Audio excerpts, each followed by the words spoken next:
Hey everyone, Brendan Snyder here. How are you? Thank you so much for joining me and welcome to a special review and unboxing for the brand new Whitesnake box set, Still Good to Be Bad. This is one of those deluxe edition box sets for the original album, Good to Be Bad, that's being released on its 15th anniversary, and we're going to break that down here in just a bit. But before we get started, if you're new to my channel and you haven't already hit the subscribe button, please do. Also leave a comment, hit like, all those things help support my channel. I would greatly appreciate it. And of course, as an added bonus, by subscribing, you'll be able to stay up to date on really cool videos just like this with a review and unboxing for the brand new Whitesnake box set, Still Good to Be Bad. So a little bit of backstory on them. Most of us know this, but for those of you that maybe don't, the band started in '78. And so when this album here, Good to Be Bad, was coming out in 2008, that was their 30th anniversary. And interestingly, the previous album that they had recorded and put out was from, I believe, 1997. And so in 2008, it had been just over a decade since they had put out new music, and the album itself was their 10th studio album. So it got the X, the Roman numeral X on it. So there was that sort of stuff. And of course, we know that it's fronted by David Coverdale, and he's gone through many different lineups and things of that nature.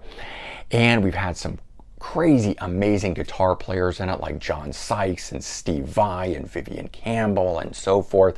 Bernie Marsden, we don't want to forget him, going all the way back.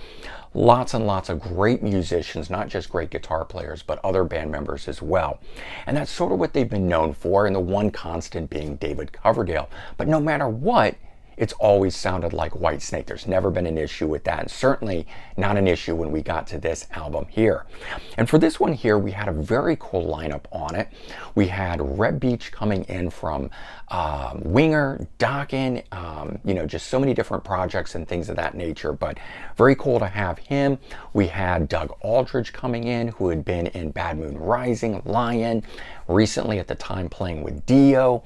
So you had some cool musicians coming in to do this album here, and it was all set up to be very amazing. And at the time, though, being 10 years on, nobody really knew what to expect, but luckily when the album dropped, it was amazing. And I'm not going to review the whole album because the album has been out for 15 years, and it's not really all about that. It's more about this box set. But there was a lot of great tracks on it, and very classic sounding. You had the power ballads, you had the heavy rockers, and you had that huge bombastic over-the-top vocal from David Coverdale that sounded like he had never missed a beat in the last 10 years and so forth. So all those things great about this album. Well, we fast forward 15 years, and now we've got this deluxe edition of it that's got 5 discs in it. We've got 4 CDs, and in this case a Blu-ray. I don't know if they have a DVD edition of it, but we've got a Blu-ray in here that's got music videos and live material and acoustic performances and stuff like that. So a lot of really cool stuff in it. And if you've been following along with Whitesnake and what David Coverdale has been doing over the last so many years, he's been putting together these sort of deluxe edition box sets, same sort of size, which is always very cool for us music collectors, so that they all line up and everything's great. But they've been doing very cool things, including the albums themselves, remastered, doing a remix of the album, or in the case of like Slide It In, that actually had an American remix at the time different than the European edition, including both in there, gathering up demos, live material, etc., and all that sort of stuff. So that's what we have here. And the cool thing about this one is the 2023 remix. So as David Coverdale's been doing on other releases like Restless Heart, the album we were talking about from 1997, he just had done a box set on that, doing a remix. And then he did the Red, White, and Blues trilogy, which was essentially best of albums, one being a love album, one being rockers, one being blues kind of thing, but all of them being recently remixed and embellished in some way. And he's been doing that across the board on a number of different things, and so we get that here. We get that remix. Now, in going through this, there's a beautiful book in here, but it actually doesn't give any breakdown of the tracks. So in the previous, and when I say any breakdown, I'm more mean about what they did to it in terms of the remix. On previous editions of things, they actually talked about whether they changed out a guitar solo, whether they brought in another guitar player, or like Joel Hoekstra and Derek Sherinian, who had been used to embellish other things. None of that's mentioned here, so I don't actually know if any embellishments have been added or if this is just straight a remix. But what I will say is that I actually like this version here that's in here, the 2023 remix, better than the original one that came out. And that's saying a lot in my opinion, because the original album was fantastic, but this one here just has that added punch to it.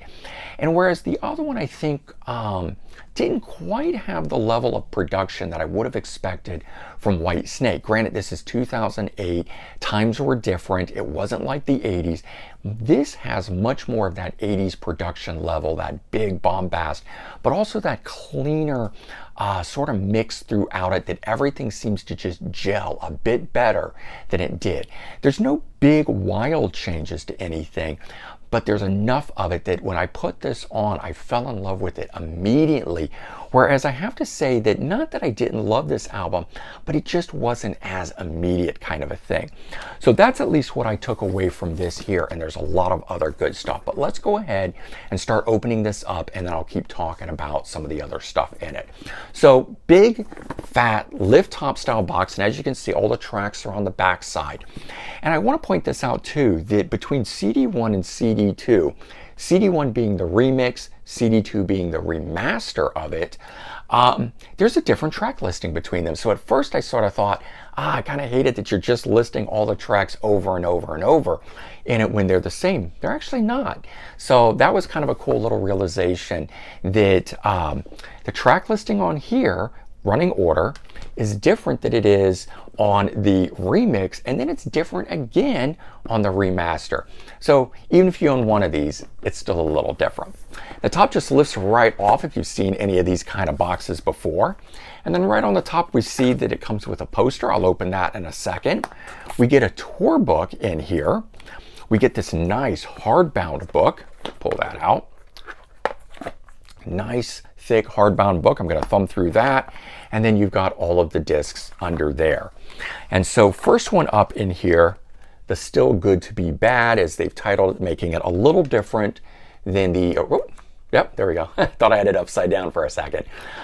Making it a little bit different than the original in there. And they've got it as a gatefold, which is kind of cool. And then as he's been doing on a number of these, it has these plastic sleeves to protect the CDs that's in there. No booklet in this, but we've got this big hardbound book. The next one that's in here is the Good to Be Bad. This is the remaster. And not a gatefold, but it does have a nice thick opening. It's got a thickness to it, so it's not just flimsy cardboard, thin, paper kind of a thing. So you get that one. This next one turned out to be the most surprising and exciting of all the discs for me.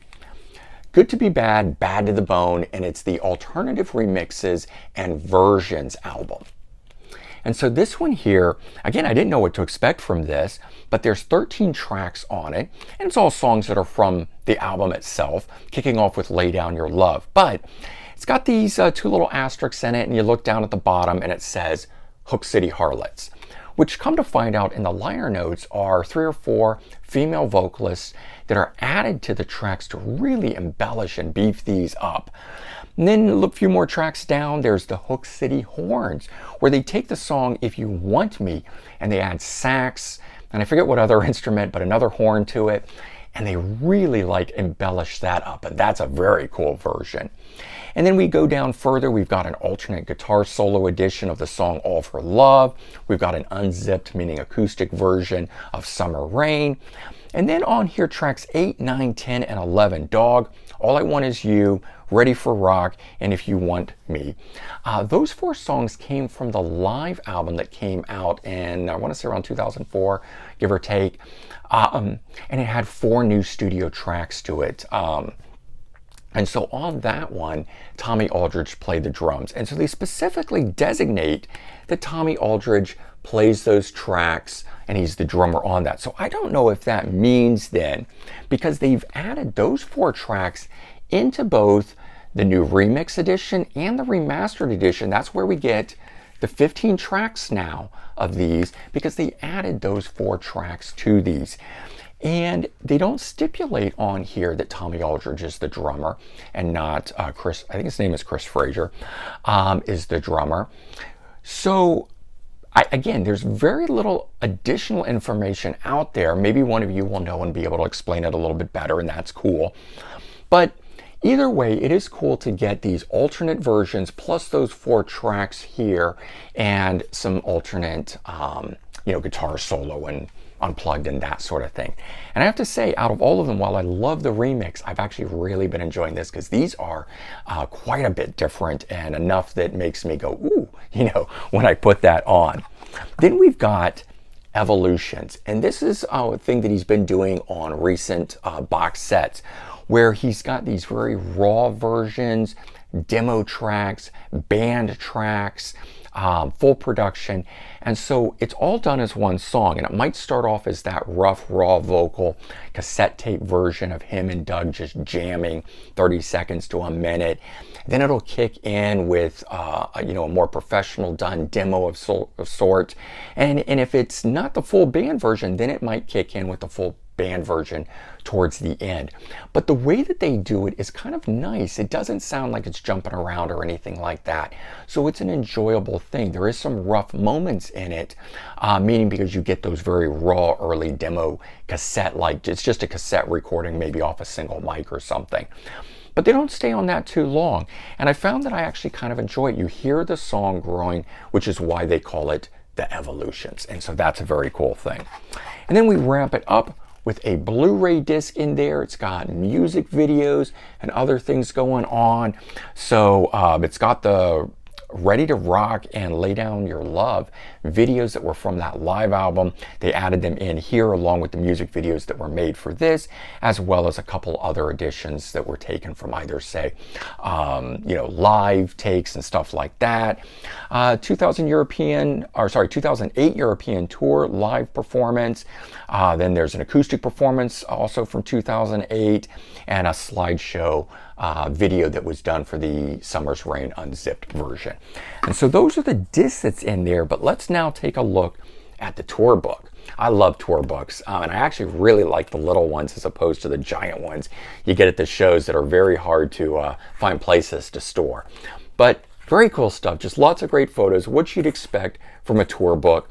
And never been a big collector of tour books in the past, although recently I've gotten into it a lot more. As just a document of bands, but you get all pictures of the bands and different things that are going on and so forth, and then a little bit of tour information at the end. And as I mentioned, we've got a cool poster promoting the album from back in the day. Basically just a big cover of what the box is. And then this here, the book, hardcover book, and I really like that he's been doing these. It just makes it so much nicer having the hardcover instead of the paper bound versions of this. And so just kind of cool the way it starts there off with using the Whitesnake logo like it is, and the cover going into immediately a great story and everything about it. And what's neat is it's all done through 2008 interviews. And so lots and lots of good stuff. But as I mentioned, they don't touch on what the remix has been or the changes that have been made to it or anything of that nature. And I kind of missed that about that, the way that he had done on previous things. Now, maybe there was no embellishments and things of that sort that were in here. So it wasn't something that, they could really go into. But they do a track by track where David Coverdale talks about the writing of it, how they came up with it, or just some memory about the song. And so you get that in here. You get all the tracks, including those 4 additional ones that were from the live album. And you get information, track listings and stuff about what's going on and so forth. And you get the new reissue credits and the original credits of the band and that sort of stuff, thank yous and so forth. And you get all the lyrics in it. And you get some additional cool photos in the back, magazine covers and just other cool things like that. And so there you go. It's a very cool box set, in my opinion. There's the hype sticker on it. If you're interested in that, you can pause and give that a little bit of a read. But I really, really like the box set. There's just quite a bit of extra cool stuff in here that's worth checking out. That remix, as I said, I think just really punches things up and makes it worth checking out. And I'd highly recommend it, even if you don't check out the full box set itself. If you check out the single disc edition or the 2 CD edition of it, I think you're going to be pleasantly surprised.